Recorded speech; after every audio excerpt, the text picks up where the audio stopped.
मनोकामनाओं की पूर्ति होती है, इसमें कोई संदेह नहीं है। तो आइए भगवान श्री लक्ष्मी नारायण जी के चरणों का ध्यान करते हुए बड़ी ही श्रद्धा और प्रसन्नचित मन से श्री सत्यनारायण भगवान की कथा का रिस्पान करते हैं। आप सभी भक्तजनों से अनुरोध है कि श्री सत्यनारायण भगवान की कथा को पूरा अवश्य सुनिएगा। आमतौर पर देखा जाता है कि किसी भी शुभ काम से पहले या मनोकामनाएं पूरी होने पर श्री सत्यनारायण व्रत की कथा सुनी जाती है। सनातन धर्म से जुड़ा शायद ही कोई ऐसा व्यक्ति होगा जिसने श्री सत्यनारायण कथा का नाम ना सुना हो। इस कथा को सुनने का फल हजारों सालों तक किए गए यज्ञ के बराबर माना जाता है। शास्त्रों के अनुसार ऐसा माना गया है कि इस कथा को सुनने वाले व्यक्ति अगर व्रत रखता है तो उनके जीवन के दुखों को श्री हरि विष्णु स्वयं ही हल लेते हैं।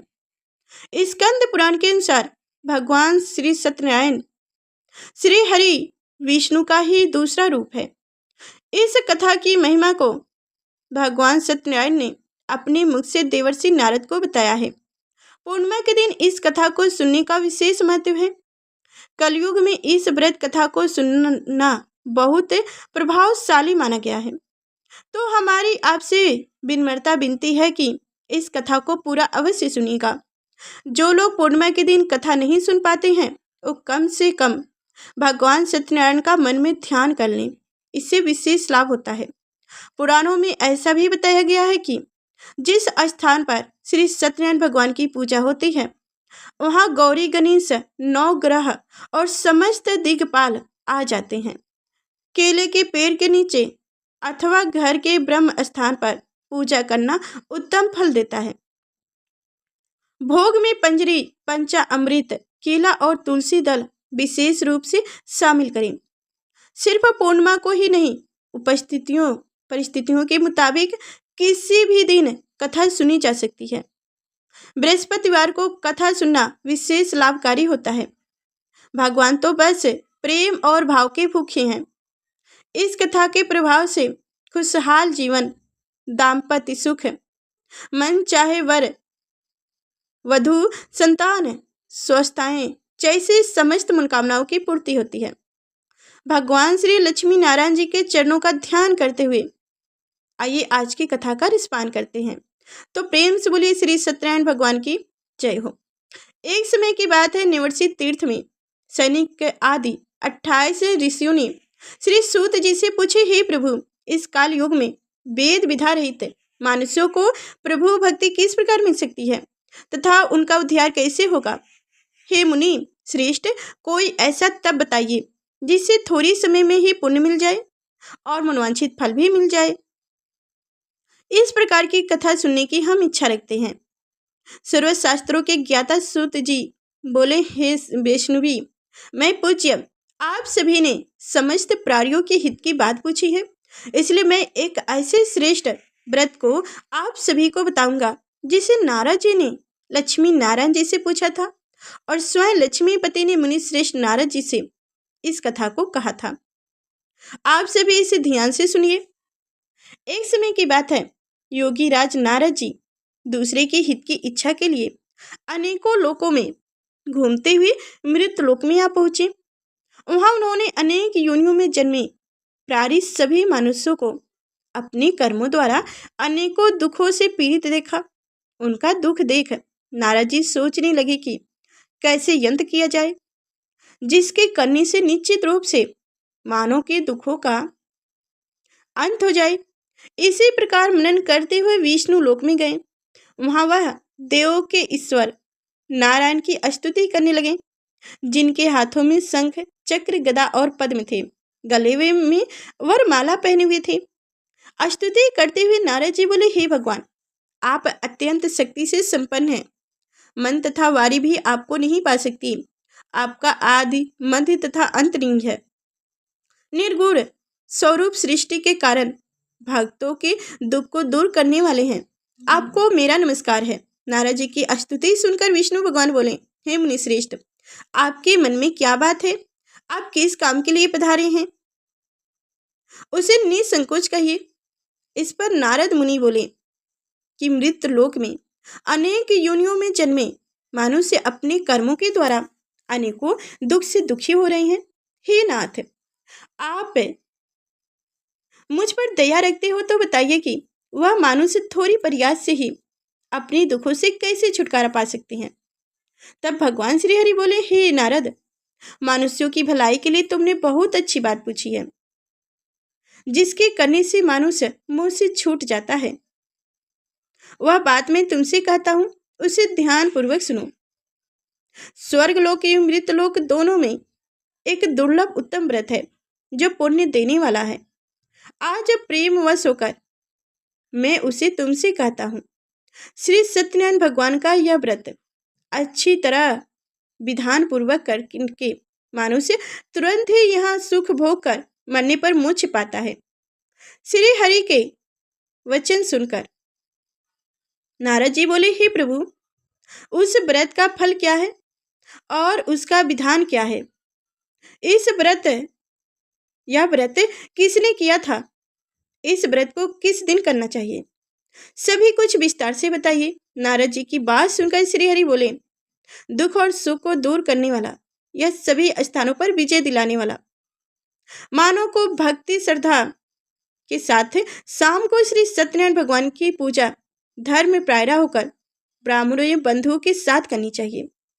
भक्ति भाव से ही नवेद, केले का फल, घी, दूध और गेहूं का आटा सवाई ले। गेहूं के स्थान पर साठी का आटा, शक्कर तथा गुड़ लेकर सभी भक्ष्य योग्य पदार्थों को मिलाकर भगवान का भोग लगाएं। ब्राह्मणों सहित बंधुओं भाइयों को भी भोजन कराएं। उसके बाद स्वयं भोजन करें। भजन कीर्तन के साथ भगवान की भक्ति में लीन हो जाएं। इस तरह से सत्यनारायण भगवान का यह व्रत करने पर मानुष की सारी इच्छाएं निश्चित रूप से पूरी होती है। इस कली काल अर्थात कलयुग में मृत लोक में मोक्ष का यही एक सरल उपाय बताया गया है। इस प्रकार से श्री सत्यनारायण व्रत कथा का प्रथम अध्याय संपन्न हुआ। आप लोग बड़ी श्रद्धा और प्रेम से बोलिए श्री सत्यनारायण भगवान की जय हो। श्रीमन नारायण नारायण नारायण, भजमन नारायण नारायण नारायण। श्री सत्यनारायण भगवान की जय हो। प्रिय भक्तगणों, अब दूसरी अध्याय कथा सुनिए। सूत जी बोले, हे ऋषियों, जिसने सबसे पहले इस व्रत को किया था, मैं उसका इतिहास कहता हूँ, उसे ध्यान से सुनो। सुंदर काशीपुरी नगर में एक अत्यंत निर्धन ब्राह्मण रहता है। भूख प्यास से परेशान वह धरती पर घूमता रहता था। ब्राह्मणों से प्रेम करने वाले भगवान ने एक दिन ब्राह्मण का वेश धरकर उनके पास जाकर पूछे, हे विप्र, नित्य दुखी होकर तुम पृथ्वी पर क्यों घूमते रहते हो? दीन ब्राह्मण बोले, मैं निर्धन ब्राह्मण हूँ, भिक्षा के लिए धरती पर घूमता रहता हूँ। हे भगवान, यदि आप इसका कोई उपाय जानते हो तो मुझे बताइए। वृद्धा ब्राह्मण बोले कि सत्यनारायण भगवान मन वांछित फल देने वाले हैं, इसलिए तुम उनका पूजन करो। इसे करने से मनुष्य सभी दुखों से मुक्त हो जाता है। वृद्धा ब्राह्मण बनकर आए सत्यनारायण भगवान उस निर्धन ब्राह्मण को व्रत का सारा विधान बताकर अंतर्ध्यान हो गए। ब्राह्मण मन ही मन सोचने लगे कि जिस व्रत को वृद्धा ब्राह्मण करने को कह गए हैं, मैं उसे अवश्य करूंगा। यह निर्णय करने के बाद उसे रात में नींद नहीं आई।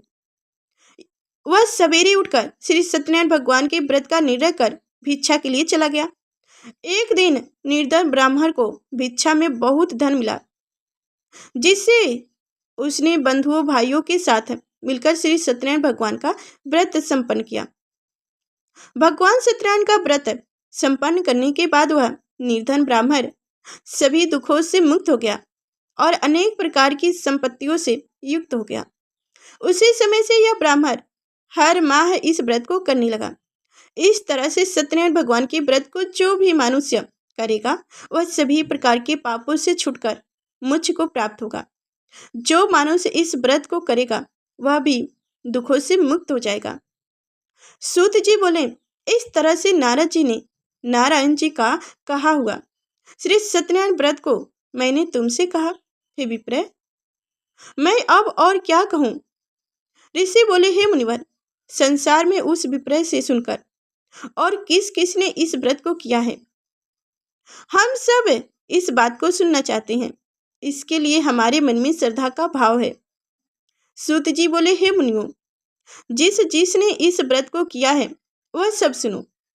एक समय वही विपरीत धन और यश के अनुसार अपनी बुद्धि यानी कि बंधुओं भाइयों ब्राह्मणों के साथ इस व्रत को करने को तैयार हुआ। उसी समय एक लकड़ी बेचने वाला बूढ़ा आदमी आया और लकड़ियां बाहर रखकर अंदर ब्राह्मण के घर में गया। प्यास से दुखी लकड़हारा उन्हें व्रत करते देखकर प्रणाम कर पूछने लगा कि आप यह क्या कर रहे हो तथा इसे करने से क्या फल मिलेगा, कृपया मुझे भी बताओ। ब्राह्मण ने कहा कि हे राजन, सब मनोकामनाओं को पूर्ण करने वाला यह सत्यनारायण भगवान का व्रत है। इनकी कृपा से ही मेरे घर में धन निधान आदि की वृद्धि हुई है। विप्र से सत्यनारायण व्रत के बारे में जानकर लकड़हारा बहुत प्रसन्न हुआ। चना अमृत लेकर वह प्रसाद खाने के बाद अपने घर गया। लकड़हारे ने अपने मन में संकल्प किया कि आज लकड़ी बेचने से जो धन मिलेगा उसी से मैं श्री सत्यनारायण भगवान का उत्तम व्रत करूंगा। मन में इस व्रत को लेकर बूढ़ा आदमी सिर पर लकड़ियां रखकर उस नगर में बेचने गया जहां धनी लोग ज्यादा रहते थे। उस नगर में उसे अपनी लकड़ियों का दाम पहले से 4 गुना अधिक मिला। बूढ़ा प्रसन्नता के साथ दाम लेकर केले, शक्कर, घी, दूध, दही और गेहूं का आटा लिया और सत्यनारायण भगवान के व्रत की अन्य सामग्री लेकर अपने घर गया। वहां उसने अपने बंधुओं भाइयों को बुलाकर विधि विधान से सत्यनारायण भगवान का पूजन और व्रत किया। इस व्रत के प्रभाव से वह बूढ़ा लकड़हारा धन पुत्र आदि से युक्त होकर संसार के समस्त सुख भोगकर अंत काल में वैकुंठ धाम चला गया। इसी ही प्रकार श्री सत्यनारायण व्रत कथा का दूसरा अध्याय संपन्न हुआ। आप लोग बड़ी श्रद्धा और प्रेम से बोलिए, श्री सत्यनारायण भगवान की जय हो। श्रीमन नारायण नारायण नारायण, बजमन नारायण नारायण नारायण। श्री सत्यनारायण भगवान की जय हो। तो प्रिय भक्त करो, अब श्री सत्यनारायण कथा का तीसरा अध्याय सुनिए। सूत जी बोले, हे श्रेष्ठ मुनियों, अब आगे की कथा कहता हूँ, उसे ध्यानपूर्वक सुनिए। प्राचीन काल में उल्खा मुख नामक का एक बुद्धिमान राजा था। वह सत्ययुक्त और जितेंद्रिय था। प्रतिदिन देव स्थानों पर जाता और निर्धनों को धन देकर उनके कष्ट को दूर करता था। उसकी पत्नी कमल के समान मुख्य वाली तथा सती साध्वी थी। भद्रशिल नदी के तट पर उन दोनों ने श्री सत्यनारायण भगवान का व्रत किया। उसी समय साधु नाम का एक वैश्य आया। उनके पास व्यापार करने के लिए बहुत सा धन भी था। राजा को व्रत करते देखकर वह विनय के साथ पूछने लगा, हे राजन, भक्ति भाव से पूर्ण होकर आप यह क्या कर रहे हो? मैं सुनने की इच्छा रखता हूँ, इसलिए आप मुझे बताने का कष्ट करें।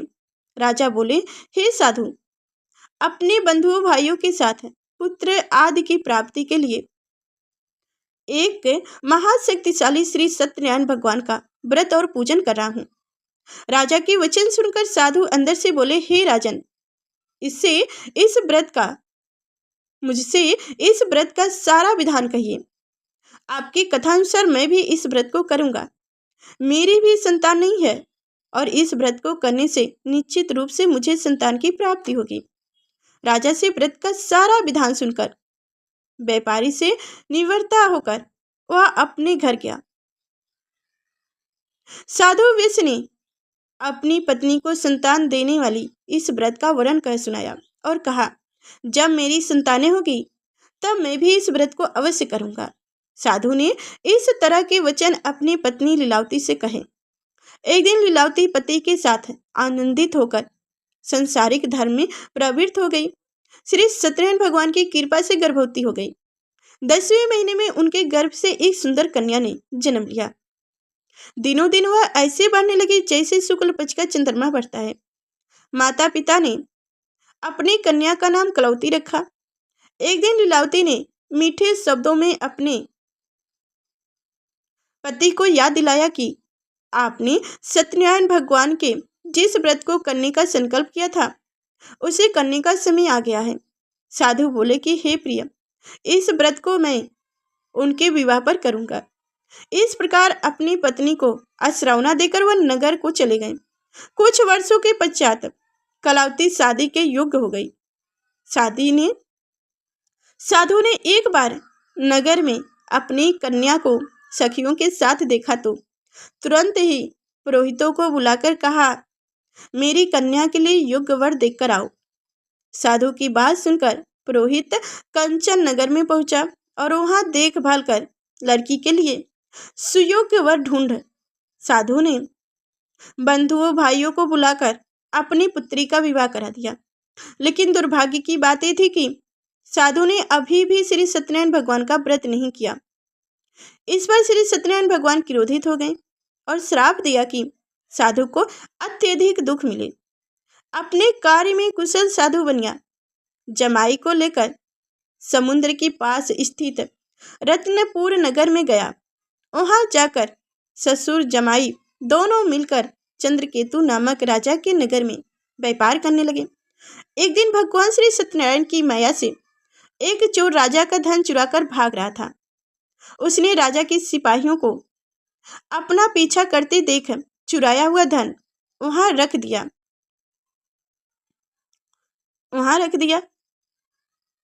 और जहां साधु अपने जमाई के साथ ठहरे हुए थे, राजा के सिपाहियों ने साधु वेश्य के पास राजा का धन पड़ा देख तो ससुर जमाई दोनों को बांधकर प्रसन्नता से राजा के पास ले गया और कहा, महाराज, हम दोनों चोरों को पकड़ लाए हैं, आप आगे की कार्रवाई की आज्ञा दे। राजा की आज्ञा से उन दोनों को कारागार में डाल दिया गया और उनका सारा धन भी उनसे छीन लिया गया। श्री सत्यनारायण भगवान के श्राप से साधु की पत्नी भी बहुत दुखी हुई। घर में जो धन रखा था उसे चोर चुरा ले गए। शारीरिक तथा मानसिक पीड़ाओं, भूख प्यास से अति दुखी होकर कलावती एक ब्राह्मण के घर गई। वहां उसने श्री सत्यनारायण भगवान का व्रत होते देखा और कथा भी सुनी। वह प्रसाद ग्रहण कर रात्र को घर वापस आई। माता ने कलावती से पूछा, हे पुत्री, अब तक तुम कहाँ थी? मेरे पूछने का जवाब दो, तेरे मन में क्या है? कलावती ने अपनी माता से कहा, हे माता, मैंने एक ब्राह्मण के घर में श्री सत्यनारायण भगवान का व्रत अनुष्ठान होते देख आ रही हूँ। कन्या के वचन सुनकर लीलावती भगवान के पूजन की तैयारी करने लगी। लीलावती ने परिवार एवं बंधुओं सहित सत्यनारायण भगवान का पूजन किया और उसने वरदान मांगा कि हे प्रभु, मेरे पति तथा जमाई शीघ्र ही घर आ जाए। साथ ही यह भी प्रार्थना की कि हम सबका अपराध क्षमा करें। श्री सत्यनारायण भगवान इस व्रत से संतुष्ट हो गए और राजा चंद्रकेतु को स्वप्न में दर्शन देकर कहा, हे राजा, तुम उन दोनों वेश्यों को छोड़ दो और तुमने उनका धन जो लिया है उसे भी वापस कर दो। अगर ऐसा नहीं करेगा तो मैं तुम्हारा धन, राज्य और संतान सभी को नष्ट कर दूंगा। राजा को यह सब कहकर सत्यनारायण भगवान अंतर्ध्यान हो गए। प्राप्त काल सभा में राजा ने अपनी सपना सुनाया। फिर बोला, वरिक पुत्रों को कैद से मुक्त कर सभा में लाओ। दोनों ने आते ही राजा को प्रणाम किया। राजा अत्यंत मधुर वाणी में बोला, हे महामुनि भाइयों, दुर्भाग्य से ऐसा कठिन दुख तुम्हें प्राप्त हुआ है, लेकिन अब तुम्हें कोई भय नहीं है। ऐसा कहकर राजा ने उन दोनों को नए वस्त्र और आभूषण पहनाया और जितना धन उनका लिया था उससे दोगुना धन वापस कर दिया। दोनों वेश्य अपने घर को चल दिए। इस प्रकार से श्री सत्यनारायण व्रत कथा का 3रा अध्याय यहीं पर संपन्न हुआ। प्रेम से बोलिए श्री सत्यनारायण भगवान की जय हो। श्रीमन नारायण नारायण नारायण, भजमन नारायण नारायण नारायण। श्री सत्यनारायण भगवान की जय हो। तो प्रिय भक्ति करो, आइए अब श्री सत्यनारायण व्रत कथा का 4था अध्याय सुनते हैं। सूत जी बोले, वेश्य ने मंगलचार्य कर अपनी यात्रा प्रारंभ की और अपने नगर की ओर चल दिया। उनके थोड़ी दूर जाने के बाद एक दंडी वेशधारी श्री सत्यनारायण भगवान ने उनसे पूछा, हे साधु, तेरी नाव में क्या है? व्यापारी हंसता हुआ बोला, हे डंडी, आप क्यों पूछते हो? क्या धन लेने की इच्छा है? मेरी नाव में तो बेल और पत्र भरे हुए हैं। वैश्य के कठिन वचन सुनकर डंडी बने श्री सत्यनारायण भगवान बोले, तुम्हारे वचन सत्य हो। डंडी ऐसे वचन कहकर वहां से दूर चले गए और कुछ दूर जाकर समुद्र के किनारे बैठ गए। डंडी के जाने के बाद साधु वैश्य ने नित्य क्रिया के पश्चात नाव को ऊंची उठते देखकर आश्चर्यचकित हो गया और नाव में बेल पत्ते आदि देख वह मूर्छित होकर जमीन पर गिर पड़ा। मूर्छित खुलने पर वह अत्यधिक शोक में डूब गया। तब उनका जमाई बोला, पिताजी, आप शोक न मनाइए, यह डंडी का ही श्राप है, इसलिए हमें उनकी शरण में जाना चाहिए, तभी हमारी मनोकामनाएं पूरी होगी। दामाद की बात सुनकर वह डंडी के पास पहुंचे और अत्यंत विनम्रता एवं भक्ति भाव से प्रणाम कर बोले, हे महाराज, मैंने आपसे जो असत्य वचन कहे उनके लिए मुझे क्षमा कर दीजिए। ऐसा सुनकर महान शोक तु होकर डंडी भगवान बोले, हे वरिक पुत्र, मेरी आज्ञा से बार बार तुम्हें दुख प्राप्त हुआ है, क्योंकि तुम मेरी पूजा से विमुख हुए। साधु बोले, हे प्रभु, आपकी माया से ब्रह्मा आदि देवताएं भी आपके रूप को नहीं जानते। प्रभु, मैं तो अज्ञानी हूँ, कैसे जान सकता हूँ? आप प्रसन्न होइए, अब मैं अपनी सामर्थ्य के अनुसार आपकी पूजा करूंगा। हे प्रभु, मेरी रक्षा कीजिए और पहले के समान नाव में धन भर दीजिए। साधु वैश्य के भक्ति वचन सुनकर भगवान प्रसन्न हो गए और उसकी इच्छा अनुसार वरदान देकर अंतर ध्यान हो गए। ससुर जमाई जब लौटे तो नाव धन से भरी हुई थी। फिर वहीं अपने अन्य साथियों के साथ ही श्री सत्यनारायण भगवान का पूजन कर अपने नगर को चल दिए। जब नगर के नजदीक पहुंचे तो दूत को घर पर खबर करने के लिए भेज दिए।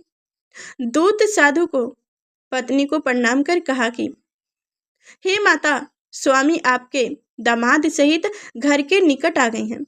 दूत की बात सुनकर साधु की पत्नी लीलावती ने बड़े हर्ष के साथ श्री सत्यनारायण भगवान का पूजन कर अपनी पुत्री कलावती से कहा, हे पुत्री, मैं अपने पति के दर्शन को जा रहा हूँ, तू कार्य पूरी कर शीघ्र आ जाना। माता के ऐसे वचन सुनकर कलावती जल्दी से प्रसाद छोड़कर अपने पति के पास चली गई। प्रसाद के हिलना के कारण श्री सत्यनारायण भगवान रुष्ट हो गए और नाव सहित उनके पति को पानी में डुबो दिए। कलावती अपने पति को वहां न पाकर रोती हुई जमीन पर गिर पड़ी। नाव को डूबा हुआ देख और कन्या को रोते हुए देख साधु दुखी होकर बोले, हे प्रभु, मुझसे तथा मेरे परिवार से जो भी भूल हुई है उसे क्षमा करें। साधु के दीन वचन सुनकर श्री सत्यनारायण भगवान प्रसन्न हो गए और आकाशवाणी हुई कि हे साधु, तेरी कन्या मेरे प्रसाद को छोड़कर आई है, इसलिए इनका पति अदृश्य हो गए हैं। यदि वह घर जाकर प्रसाद खाकर लौटती है तो इसे इनका पति अवश्य मिलेगा। ऐसी आकाशवाणी सुनकर कलावती घर पहुंचकर प्रसाद ग्रहण करती है और फिर आकर अपने पति के दर्शन करती है। उसके बाद साधु अपने बंधुओं भाइयों सहित श्री सत्यनारायण भगवान का विधि विधान से पूजन करता है। इस लोक का सुख भोगने के बाद अंत में स्वर्ग लोक जाता है। इस प्रकार से श्री सत्यनारायण भगवान का व्रत कथा का चौथा अध्याय संपन्न हुआ। बड़े ही श्रद्धा और प्रेम से बोलिए, श्रीमन नारायण नारायण नारायण, भजमन नारायण नारायण नारायण। श्री सत्यनारायण भगवान की जय हो। तो प्रिय भक्ति करो, अब सुनिए श्री सत्यनारायण व्रत कथा का 5वां अध्याय कथा। तो ध्यान पूर्वक सुनिए कि सूत जी फिर बोले, हे ऋषियों, मैं और भी एक कथा सुनाता हूं, उसे भी ध्यान पूर्वक सुनो। प्रजा पालन में लिंग तुंग ध्वज नाम का एक राजा था। उसने भी भगवान का प्रसाद त्याग कर बहुत दुख सहन किया। एक बार वन में जाकर वन पशुओं को मारकर वह बट के पेड़ के नीचे खड़ा हो गया। वहां उसने ग्वालों को भक्ति भाव से अपने बंधुओं सहित सत्यनारायण भगवान का पूजन करते देखा। अभिमानवश राजा उन्हें देखकर भी पूजा स्थल पर नहीं गया और न ही उसने भगवान को नमस्कार किया। ग्वालों ने राजा को प्रसाद दिया, लेकिन उसने वह प्रसाद भी नहीं खाया और प्रसाद को वहीं छोड़कर अपने नगर को चला गया। जब वो नगर में पहुंचा तो वहां सब कुछ तहस नहस हो चुके थे। वह राजा शीघ्र ही समझ आया कि यह सब भगवान ने ही किया है। वह दोबारा ग्वालों के पास पहुंचा और विधि पूर्वक पूजन करके प्रसाद खाया तो श्री सत्यनारायण भगवान की कृपा से सब कुछ पहले जैसा हो गया। दीर्घ काल तक सुख भोगने के बाद मरण उपरांत उसे स्वर्ग लोक की प्राप्ति हुई। जो मनुष्य परम दुर्लभ इस व्रत कथा को करेगा अथवा सुनेगा, भगवान श्री सत्यनारायण की कृपा से उसे धन्य धान की प्राप्ति होगी। सत्यनारायण भगवान की कृपा से निर्धन धनी हो जाता है और दुर्लभ बलवान हो जाता है। संतानहीन मानुष को संतान सुख मिलता है और सारे मनोरथ पूर्ण होने पर मानो अंत काल में वैकुंठ धाम को जाता है। सूत जी बोले, जिन्होंने पहले इस व्रत को किया है, अब उनके दूसरे जन्म की कथा कहता हूं, उसे ध्यानपूर्वक सुनो। वृद्धा संतानंद ब्राह्मण ने सुदामा का जन्म लेकर मोक्ष की प्राप्ति की। लकड़हारे ने अगले जन्म में निषाद बनकर मोक्ष प्राप्त किया। उल्का मुख नामक का राजा दशरथ होकर वैकुंठ को गया। साधु नाम की विष ने मोर ध्वज बनकर अपने पुत्र को आरे से चीरकर मोक्ष पाया। महाराजा तुंग ध्वज ने स्वयंभू होकर भगवान में भक्ति युक्त कर्म करके मोक्ष पाया। इस प्रकार श्री सत्यनारायण व्रत कथा का 5वां अध्याय संपन्न हुआ। बड़ी ही श्रद्धा और प्रेम से बोलिए श्री सत्यनारायण भगवान की जय हो। श्रीमन नारायण नारायण नारायण, भजमन नारायण नारायण नारायण। श्री सत्यनारायण भगवान की जय हो। तो आप सुनिए भगवान विष्णु की आरती।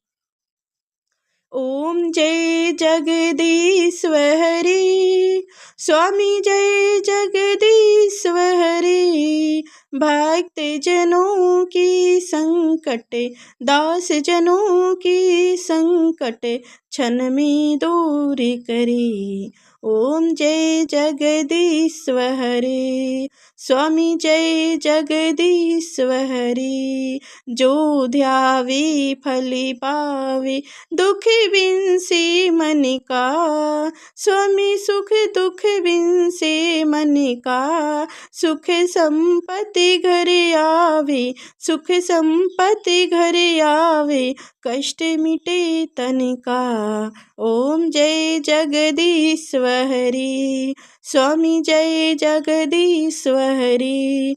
मात पिता तुम मेरी, शरण गहूँ में किसकी। स्वामी शरण गहूँ में किसकी। तुम बिन और न दूजा, तुम बिन और न दूजा, आस करूँ मैं जिसकी। स्वामी ओम जय जगदीश्वर हरि। तुम पूर्ण परमात्मा, तुम अंतर्यामी। स्वामी तुम अंतर्यामी। पारे ब्रह्म परमेश्वर, पारे ब्रह्म परमेश्वर, तुम सबकी स्वामी। ओम जय जगदीश्वर हरि, स्वामी जय जगदीश्वर हरि। तुम करुणा के सागर, तुम पालन करता। स्वामी तुम पालन करता। मैं मूर्ख फल कामी, मैं सेवक तुम स्वामी। कृपा करो भक्तन। ओम जय जगदीश्वर हरि, स्वामी जय जगदीश्वर हरि। तुम हो एक अगोचक, सबके प्राणपति। स्वामी सबके प्राणपति। किस विधि मूल ध्यामी, किस विधि मूल ध्यामी।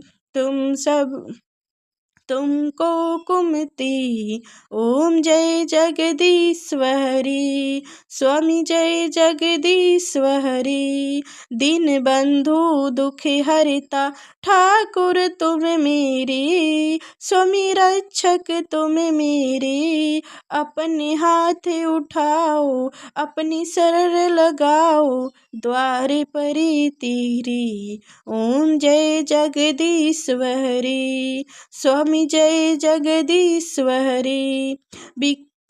विषय विकार मिटाओ, पाप हरो देवा, स्वामी कष्ट हरो देवा। श्रद्धा भक्ति बढ़ाओ, श्रद्धा भक्ति बढ़ाओ, संतन की सेवा।